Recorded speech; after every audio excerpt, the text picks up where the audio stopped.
If you're one of the 1.5 subscribers who follow my Dragon Ball Rift series, you know that I absolutely adore Dragon Ball. From beginning to end, it is the greatest story ever told. I've yet to find anything that comes close to what it brings to the table in the way of storytelling, character development, and of course, action. Still, I find myself in the mood for anime every now and then, hoping to find something that's at least decent enough to finish. Have this bad habit of starting anime series, getting bored, and just fucking it, not even watching the rest of it. One night I stumbled upon something called Saint Seiya, which looked eerily similar to the show I just watched minutes before called The Ronin Warriors, I think it was called. You've got these five young dudes empowered with magical abilities imbued from ancient figures. And oddly, both main characters from both of these shows look like Keith from Voltron. The fuck is that about?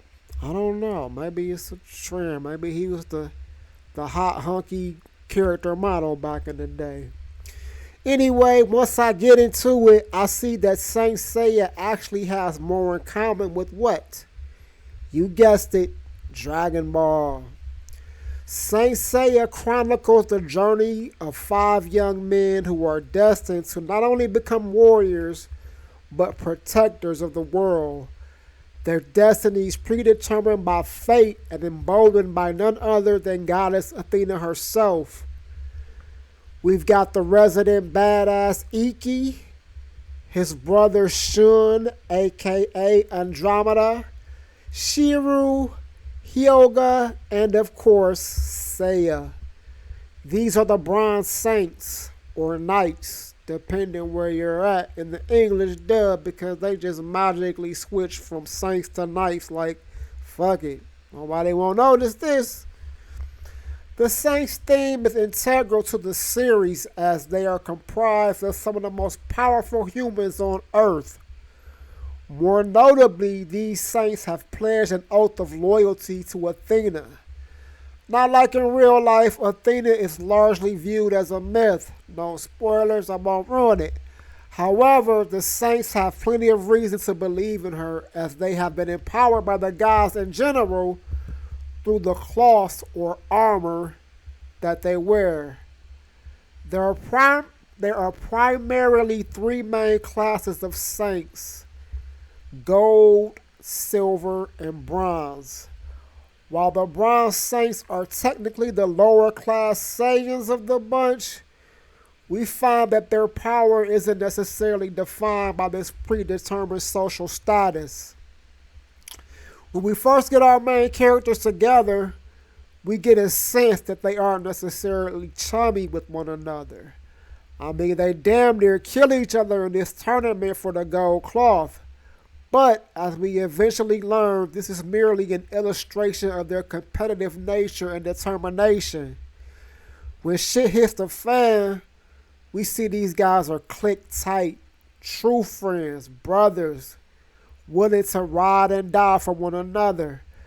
Throughout the series, we see them continually make sacrifices to prove their loyalty, to protect each other and what they stand for. That's honestly my favorite part about this series and Dragon Ball. The bond the characters have and how they develop throughout all these maddening trials and tribulations. Almost makes me wish their friends were really like this. Instead of the no good, yellow, rootin' tootin' sons of bitches they are in real life. I digress. What's really interesting is that kind of like Dragon Ball Z isn't necessarily about Goku, Saint Seiya isn't really Seiya's story, despite the fact that he is technically the main character. In fact, he's probably featured even less, a la characters like Gohan, Krillin, Vegeta, and other being featured more than Goku in certain arcs. That said, I can't help but wonder if Saint Seiya fans cry about Seiya always getting the kill like Dragon Ball fans tend to do with Goku. Hmm. Also, kind of weird that Seiya is somehow considered the leader of the group.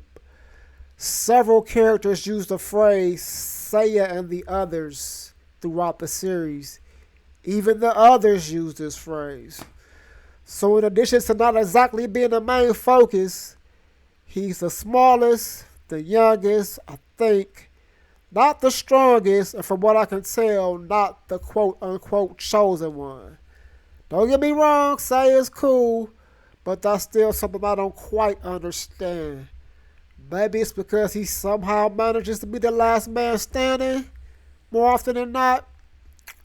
Anyway, each of our Bronze Knights have great leadership qualities and can easily be the main character, so that's no big deal. And now we reach the battle section of this expose. The battles in Saint Seiya range from fascinating to epic. Each of the saints is empowered by their protective cloth, which is imbued with special abilities by their respective zodiac signs, as well as the cosmo that exists within them. In simple terms, Cosmo is kind of like the Force. We see the characters tap into it quite a bit to overcome when their cloth has been damaged, or it just isn't enough to contend with one of these incredibly powerful enemies they encounter. Where the battles lack is when they tend to focus on these projections. It's kind of like some Pokemon or Yu-Gi-Oh type of shit. For example, instead of seeing the characters fight in real time, you'll see Iki's Phoenix or Seiya's Pegasus emerge, and then they'll start clashing. The animals start fighting instead of the fucking characters. Sometimes it's cool, other times it's like, whatever, your mother. But when they're actually battling, throwing punches, beam struggles, etc., shit is pretty cool. And because the stakes are always so high, every battle is hella intense. This show is incredibly violent, and there are several fatalities. So, where has Saint Seiya been all our lives? I mean, this is a very old show. I'm talking like early 1980s. It may even predate Dragon Ball. Definitely came before Dragon Ball Z. According to my research, it didn't hit the stakes until early 2000 and didn't get a proper showing until recently coming to Netflix in 2019. Meanwhile, it was incredibly popular in its native Japan and various other markets. Now, I'm not an anime slappy, but I wouldn't be surprised to know that this show had a major influence on many of the anime series that followed it. And it definitely had to be a pioneer of the let me explain why and how I'm kicking your ass while I'm kicking your ass trope we see in Dragon Ball and other shows. They'd be like, this fight is over and you don't even know it.